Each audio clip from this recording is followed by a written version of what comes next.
प्रश्नावली 2.3 के अंदर आपको सिद्ध करने वाला सवाल है, सिद्ध करो कि रूट 2 एक अपरिमेय संख्या है, सिद्ध करो कि रूट 3 एक अपरिमेय संख्या है, सिद्ध करो कि रूट 5 एक अपरिमेय संख्या है, सिद्ध करो कि रूट 6 एक अपरिमेय संख्या है, सिद्ध करो कि रूट 7 एक अपरिमेय संख्या है। ये देखो root 2, root 3, root 5, root 7, root 6 ये सब अपरिमेय संख्या में आते हैं। अपरिमेय संख्या, ये सब अपरिमेय संख्या। आपको ये सिद्ध करके बताना पड़ेगा कि प्रमाणित करो या दर्शाओ या सिद्ध कीजिए कि रूट 2 एक अपरिमेय संख्या है। कैसे? ये हमेशा बोर्ड में आता है एक सवाल। कभी रूट 2 पूछते हैं, कभी रूट 3 पूछते हैं, कभी रूट 5 पूछते हैं, कभी रूट 7 पूछते हैं, कभी रूट 6 पूछते हैं। पिछली बार ये आया था 7 रूट 5। सिद्ध करो कि 7 रूट 5 एक अपरिमेय संख्या है, 2 रूट 3 एक अपरिमेय संख्या है, 5 रूट 5 एक अपरिमेय संख्या है, 6 रूट 2 एक अपरिमेय संख्या है। कोई जरूरी नहीं कि किताब का सवाल यही हो, ऐसा कोई जरूरी नहीं। आप ये डाल देंगे 2 रूट 3 सिद्ध करो, ये डाल देंगे। आपको डाल देंगे 4 रूट 2 डाल देंगे, ये डाल देंगे, 6 रूट 5 डाल देंगे, 8 रूट 3 डाल देंगे, ये डाल देंगे। ये सब अपरिमेय संख्या है। आपको ये सिद्ध करके बताना है कि अपरिमेय संख्याएं कैसे होती है। पहला हम रूट 2 का करेंगे, फिर आप रूट 3 का करेंगे, फिर आप रूट 5 का करेंगे, फिर आप रूट 7 का करेंगे, फिर आप रूट 6 करेंगे। 5 सवाल आप करेंगे, तब आप इसकी भाषा जो है आपको समझ में आ जाएगी। पहले एक ही भाषा से समझ लो, एक ही भाषा सब में लागू होगी, इसकी भाषा इसमें लागू होगी, सब में एक समान ही भाषा लागू होती है। अब सबसे पहले पहला सवाल देखो, प्रमाणित कीजिए कि रूट 2 एक अपरिमेय संख्या है।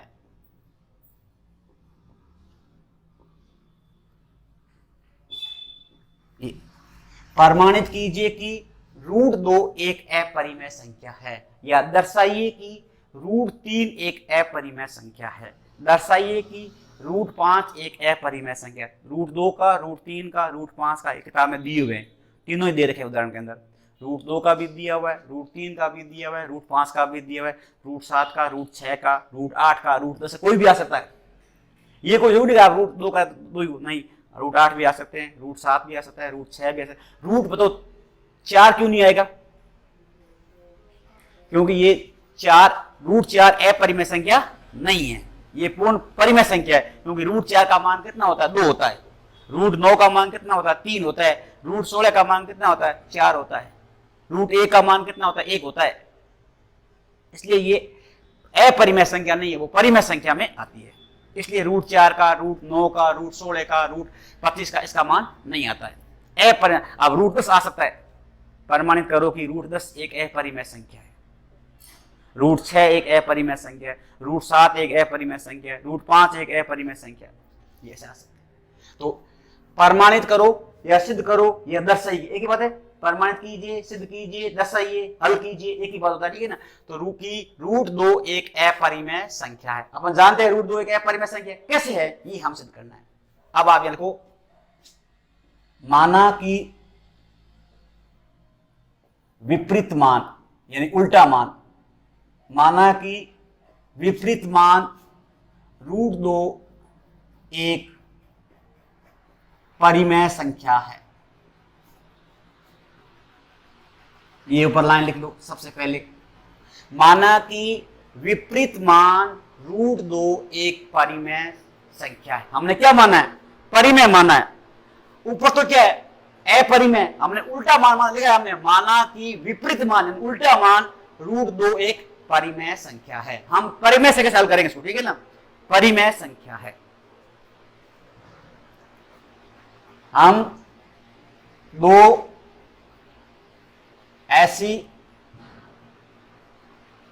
संख्याएं ए व बी लेते हैं।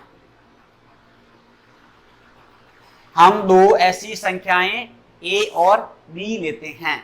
अब आप यहां दो रूट 2 बराबर का चिन्ह ए बटा बी लिख दो। रूट 2 बराबर ए बटा बी। अब आप कहते हैं रूट 3 को तो क्या बोलेंगे? माना कि विपरीत मान √3 एक परिमेय संख्या है। हम दो ऐसी संख्याएं a और b लेते हैं। √3 बराबर क्या हो जाएगा, a बटा b। समझ आ गया तक? चलिए आगे। अब लिखो दोनों पक्षों का वर्ग करने, आप यहां लिखो दोनों पक्षों का वर्ग करने पर, दोनों पक्षों का वर्ग करने पर, अब आप दो पक्ष दिए हुए हैं, एक पक्ष ये बन गया और एक पक्ष ये बन गया, ये दो पक्ष बन गए, इसका आप वर्ग करो। √2 का वर्ग बराबर का चिन्ह a बटा b का वर्ग कर दो। √2 का वर्ग बराबर क्या हुआ, a बटा b का वर्ग बना दो। अब √2 का वर्ग खोलो, √2 को √2 से गुणा करो, 2 आएगा। √2 को √2 से गुणा करता है, √2 को √2 से गुणा करते हैं, √4 आता है, √4 का मान क्या होता है, 2 होता है। तो √2 को यदि √2 से गुणा करते हैं तो क्या आता है, 2 आता है। तो आप यहां लिख दो ये 2 बराबर का ये चिन्ह, a बटा b को a बटा b से गुणा करो, a का स्क्वायर बटा क्या हो जाएगा, b का स्क्वायर बन जाता है। a का 2 बराबर क्या हुआ, a का स्क्वायर बटा क्या हुआ, b का स्क्वायर। अब आप इसकी तिरछी गुणा कर लो, वज्र गुणा कर लो, गुणा कर लो। यहां लिखो तिरछी गुणा करने पर, तिरछी गुणा करने पर गुणा करो, क्या होगा, a का स्क्वायर बराबर क्या हुआ, 2b का स्क्वायर। समीकरण नंबर 1 बना दो।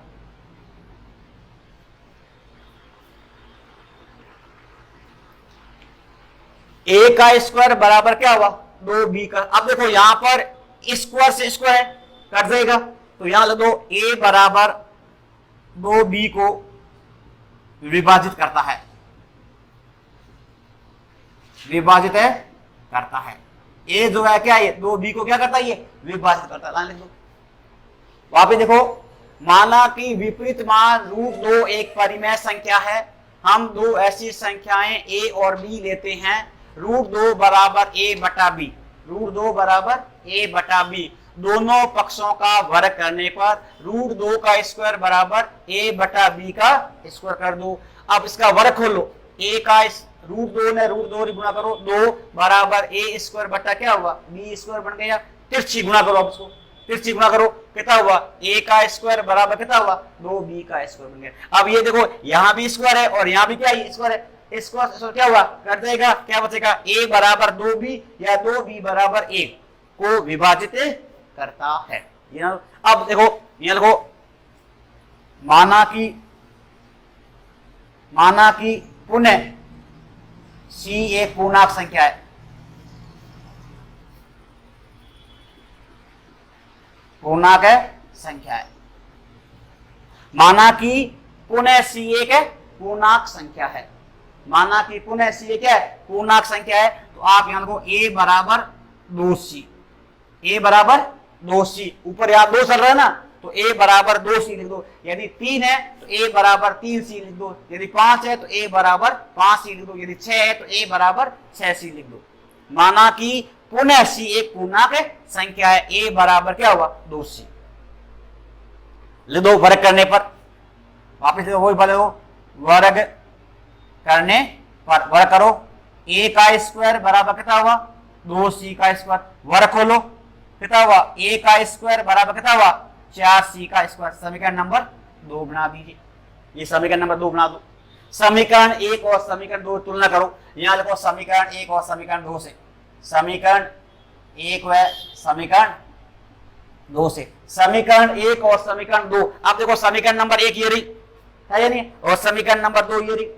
अब देखो ये क्या है, a स्क्वायर है और यहां भी क्या है, ये a स्क्वायर है। तो a स्क्वायर से a से क्या हो जाएगा, कट जाएगा। इधर क्या बचा, 2b का स्क्वायर, इधर क्या बचा, 4c का स्क्वायर। तो आप यहां लिख दो 2b का स्क्वायर बराबर क्या हुआ, 4c का स्क्वायर।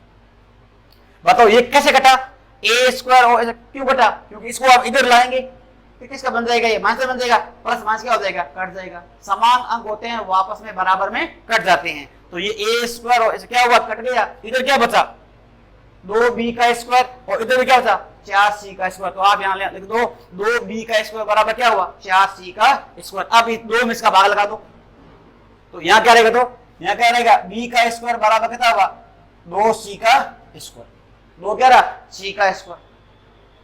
अब यहां देखो, यहां भी क्या है, स्क्वायर है, और यहां भी क्या है, ये स्क्वायर है, क्या हो जाएगा, कट जाएगा। लिख दो b बराबर कितना होगा, 2c को विभाजित करता है,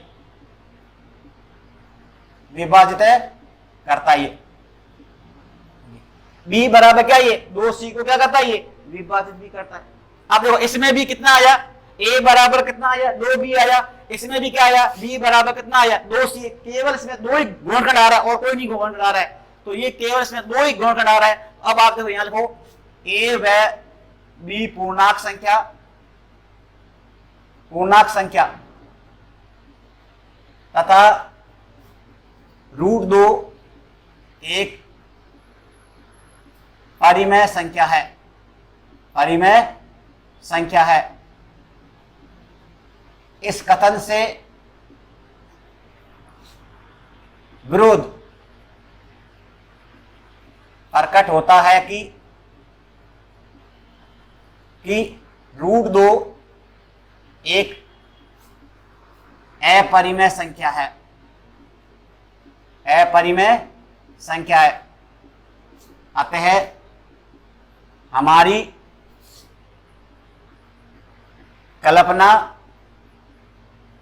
गलत है। जो हमने सारा हल किया ना, ये सब क्या, ये गलत है।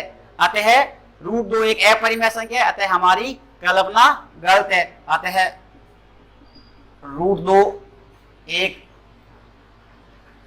अपरिमेय संख्या है।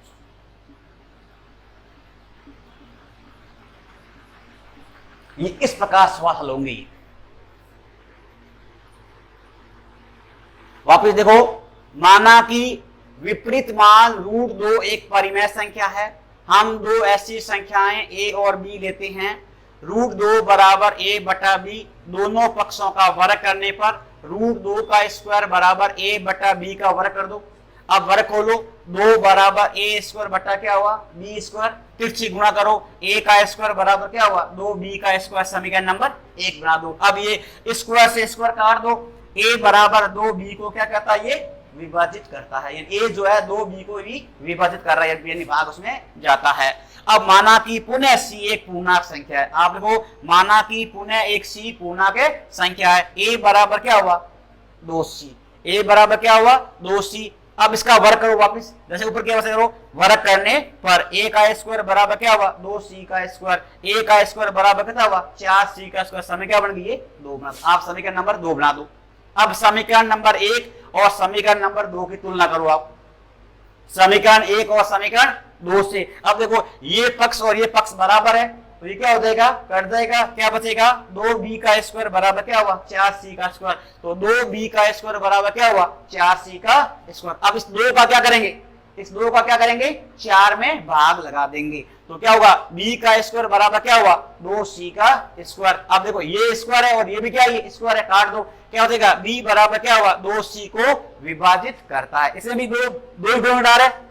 आप ऐसे भी लिख सकते हो, समीकरण 1 और समीकरण 2 से हम यह निष्कर्ष निकालते हैं कि इसमें केवल अभाज्य गुणनखंड क्या, 1 और 2 ही है। इसमें क्या, 1 और 2 ही है, इसके अलावा कोई अभाज्य गुणनखंड नहीं है। इससे हम ये कह सकते हैं कि √2 एक क्या है, परिमेय संख्या न होकर क्या है, एक अपरिमेय संख्या है। अतः हमारी कल्पना गलत है, जो हमने सिद्ध किया है वो गलत है। ये इस प्रकार हल होता है।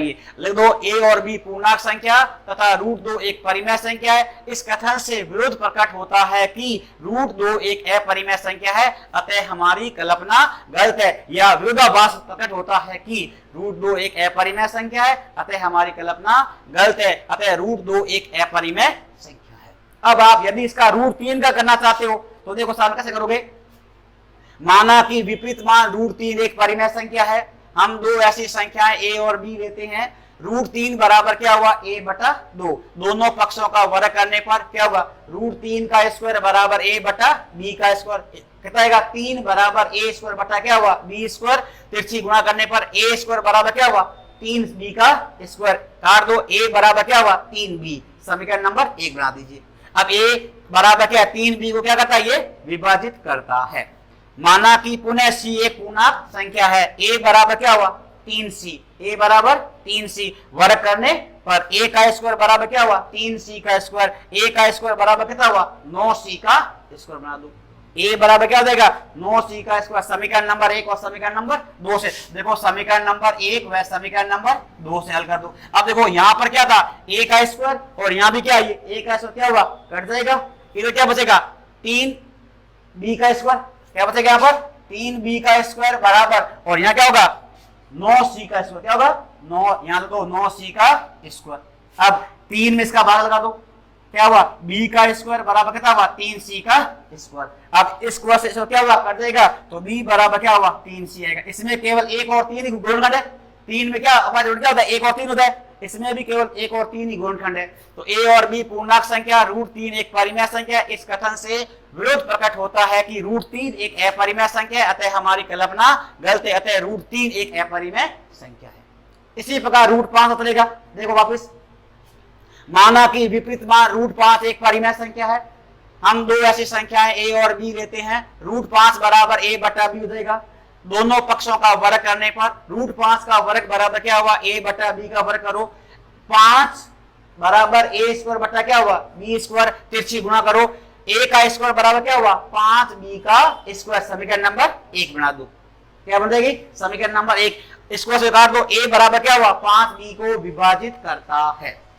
माना कि पुनः c एक पूर्णांक संख्या है, माना कि पुनः c एक पूर्णांक संख्या है, a बराबर क्या हुआ 5c, a बराबर 5c, दोनों पक्षों वर्ग करो वापस, क्या हुआ a का स्क्वायर बराबर क्या हुआ 5c का स्क्वायर, कितना हुआ a का स्क्वायर बराबर कितना हुआ 25c का स्क्वायर, समीकरण नंबर 2 बना दीजिए। आज समीकरण क्या बन गई है 2, समीकरण नंबर 1 और समीकरण नंबर 2 की तुलना करो। अब यहाँ कितना है a का स्क्वायर बराबर कितना है, ये 5b का स्क्वायर है, और यहाँ कितना है a का स्क्वायर बराबर कितना है, ये 25c का स्क्वायर है। स्क्वायर से इसको क्या हुआ कट जाएगा, इधर क्या बचेगा 5b का स्क्वायर, क्या देगा 5b स्क्वायर बराबर कितना हुआ 25c का स्क्वायर। अब 5 में इसका भाग लगा दो, क्या हुआ b का स्क्वायर बराबर कितना हुआ 5c का स्क्वायर, b बराबर कितना हुआ 5c को विभाजित करता है, पता नहीं कहता है ये, और ये क्या हुआ कट गया, b बराबर क्या हुआ 5, इसमें केवल 1 और 5 ही गुणनखंड है, इसमें केवल 1 और क्या है 5 ही, क्योंकि 5 का अभाज्य गुणनखंड क्या होता है केवल 5 होता है, इसका भी एक अभाज्य क्या 1 और 5 ही है। और a और b पूर्णांक संख्या तथा √2 एक परिमेय, √5 एक परिमेय संख्या है। इस कथन से विरोध प्रकट होता है कि √5 एक अपरिमेय संख्या है, अतः हमारी कल्पना गलत है, अतः √5 एक अपरिमेय संख्या है। इस प्रकार √2 का, √3 का और √5 का होता है।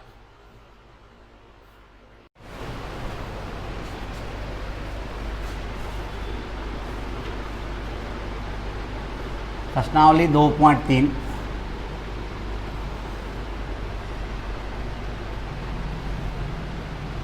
प्रमाणित कीजिए कि √5 एक अपरिमेय संख्या है।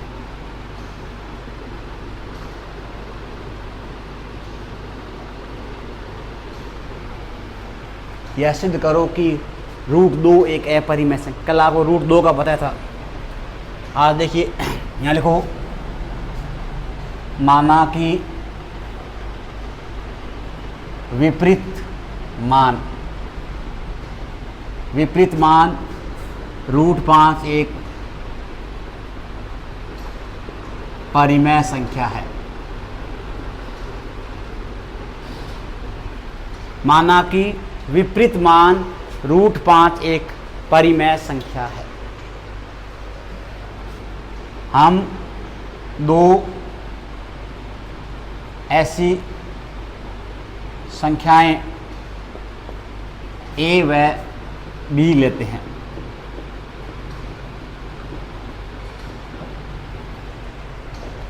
हम दो ऐसी संख्याएं या हम दो ऐसी सहभाज्य संख्याएं a और b लेते हैं। ये भी आप लिख सकते हो, √5 बराबर का चिन्ह a बटा b, √5 बराबर a बटा b या √2 बराबर a बटा b।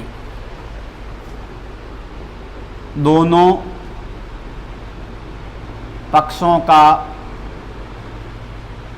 वर्ग करने पर, दोनों पक्षों का वर्ग करो √5 का वर्ग बराबर का चिन्ह a बटा b का वर्ग कर दो इसे।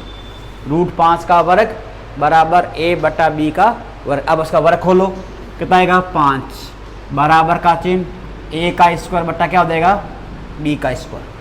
तिरछी गुणा कर दो, लिख दो तिरछी गुणा या वज्र गुणा से। तिरछी गुणा करने पर या वज्र गुणा करने पर करो। a का स्क्वायर बराबर क्या हुआ 5b का स्क्वायर। समीकरण नंबर आप 1 बना दो। a का स्क्वायर बराबर क्या हुआ 5b का स्क्वायर, समीकरण नंबर 1। अब आप स्क्वायर से स्क्वायर काट दो, यहाँ क्या बचेगा a बराबर 5b को विभाजित करता है।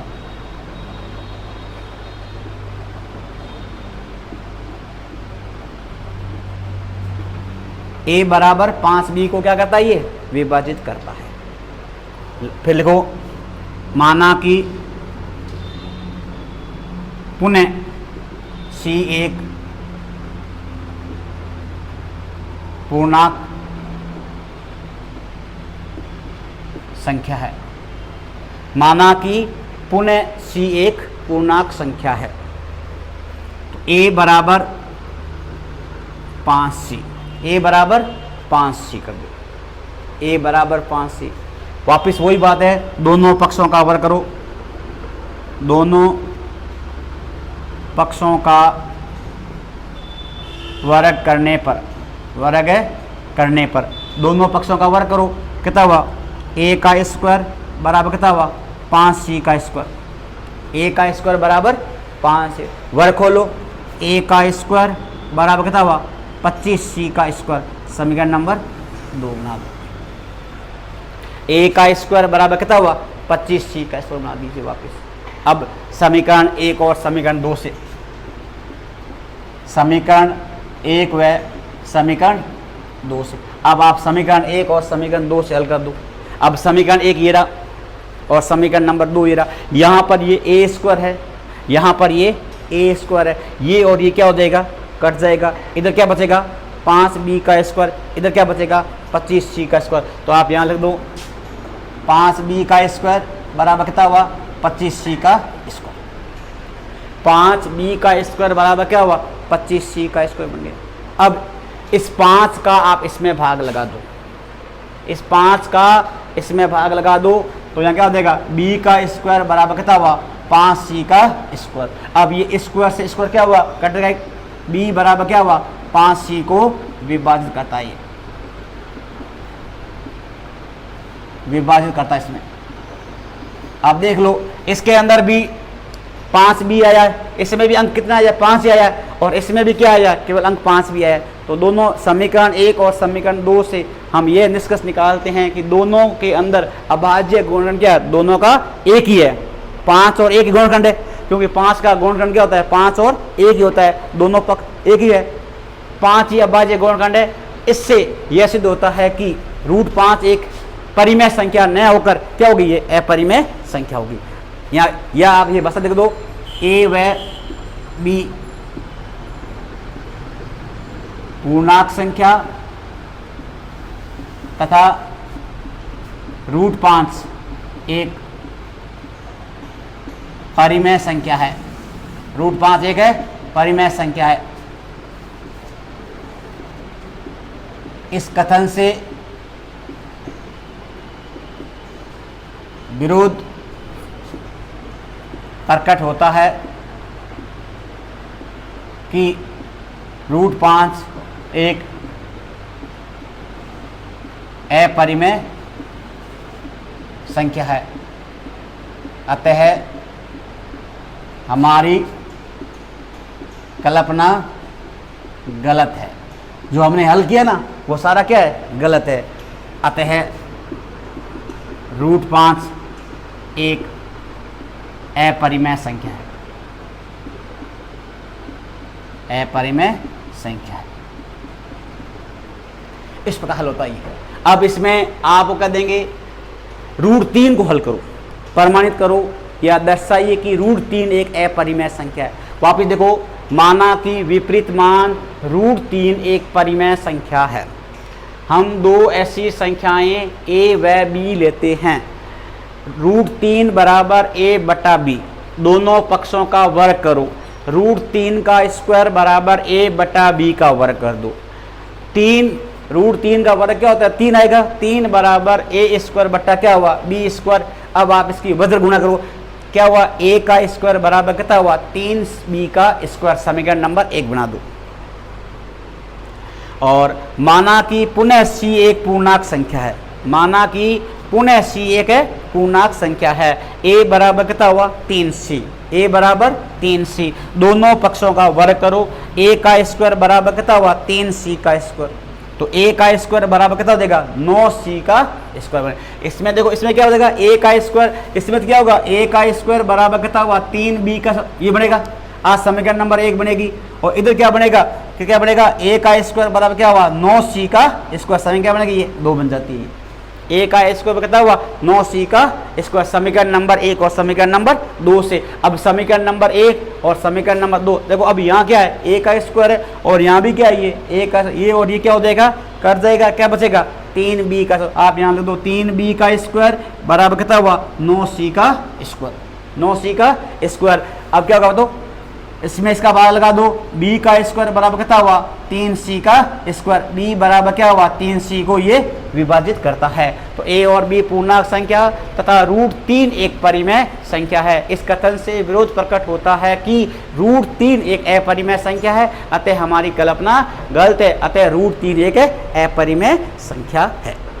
इस प्रकार √3 का, √5 का, √7 का, √6 का, √8 का कोई भी आएगा, तो इस प्रकार आप उसको हल करना है।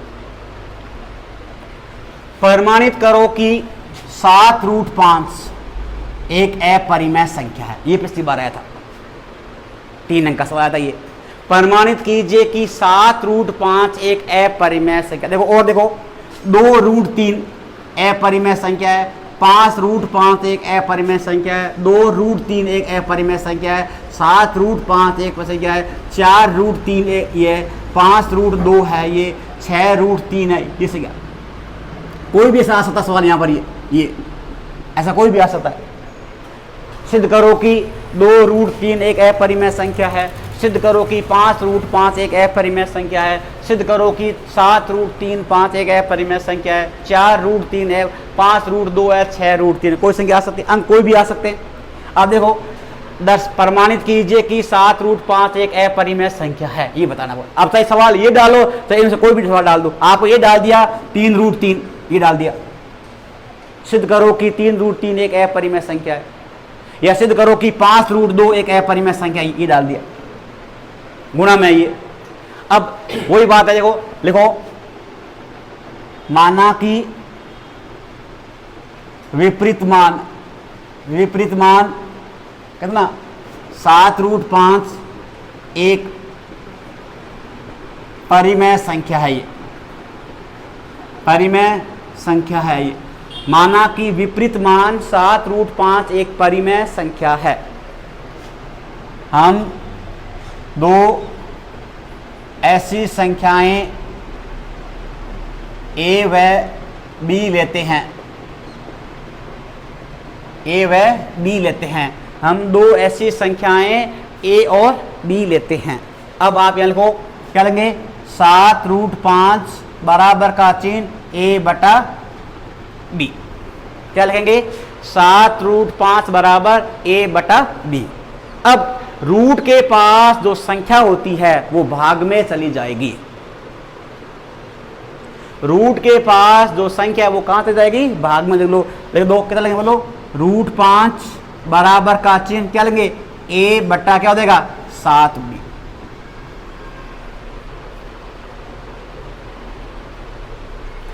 √5 बराबर क्या हो जाएगा? a बटा क्या हो गया? 7b। इसका क्या होगा? तो क्या होगा? 2√3 बराबर क्या होगा? a बटा क्या हो जाएगा? b।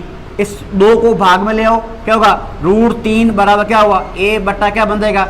2b। इसको हल करो, कितना हुआ? 5√2 बराबर क्या हुआ? a बटा b। इसको भाग में ले आओ, √2 बराबर क्या हुआ? a बटा 5b। इस प्रकार इसको भाग में लिया जाता है। ठीक है, तो आप जान दो √5 बराबर क्या हुआ? a बटा 7। इसमें इतना ही होता है। √5 बराबर क्या हुआ? a बटा 7b। अब आप यहाँ लिखो, a व b पूर्णांक संख्या पूर्णांक संख्या तथा a/7 भी परिमेय संख्या व √5 एक परिमेय संख्या है। ये परिमेय संख्या है। a और b पूर्णांक संख्या तथा a/7 भी परिमेय संख्या और √5 एक परिमेय संख्या। ये भी परिमेय संख्या है और ये भी क्या है, ये परिमेय संख्या। हमने क्या माना, ये परिमेय संख्या माना, इसलिए ये संख्या कौन सी होगी, परिमेय संख्या है। a/7 भी परिमेय संख्या व √5 एक क्या है, परिमेय संख्या है। इस कथन से विरोध प्रकट होता है कि रूट कौन सा,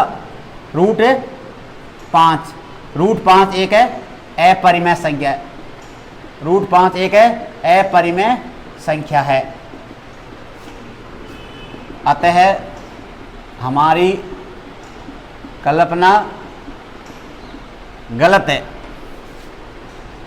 अतः कौन सा 7√5 एक है अपरिमेय संख्या है।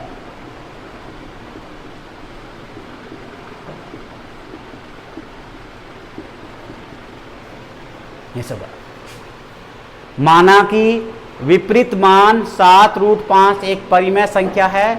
हम दो ऐसी संख्याएं a और b लेते हैं। 7√5 बराबर a/b। अब इस रूट के पास जो संख्या होती है वो भाग में ले लो आप। a/ क्या बन जाएगा, 7b बन जाता है। a/7b। a और b पूर्णांक संख्या तथा a/7b परिमेय संख्या और √5, ये √5 है तो √5 देखेंगे। a/7b तो a/7b परिमेय संख्या और √5 एक है परिमेय संख्या है। इस कथन से विरोध प्रकट होता है कि √5 एक अपरिमेय संख्या है। इस कथन से विरोध प्रकट होता है कि √5 एक अपरिमेय संख्या है। अतः हमारी कल्पना गलत है। अतः 7√5 क्या एक है अपरिमेय संख्या है। अब आपको सवाल ही डाल देंगे कि दर्शाइए कि सिद्ध करो कि 2√3 एक अपरिमेय संख्या। तो वही बात है, माना कि विपरीत मान 2√3 एक परिमेय संख्या है। हम दो ऐसी संख्याएं a और b लेते हैं। 2√3 बराबर क्या हुआ, a/b। तो आप 2 को भाग ले लो तो क्या होगा, √3 बराबर क्या हो जाएगा, a/2b बन जाता है। √3 बराबर क्या होगा, a/2b बन गया। लिख दो a और b पूर्णांक संख्या तथा a/2b परिमेय संख्या व √3 क्या ये 3 एक परिमेय संख्या है। इस कथन से विरोधाभास या विरोध प्रकट होता है कि √3 एक अपरिमेय संख्या है। अतः हमारी कल्पना गलत है। अतः कितना, 2√3 एक अपरिमेय संख्या है।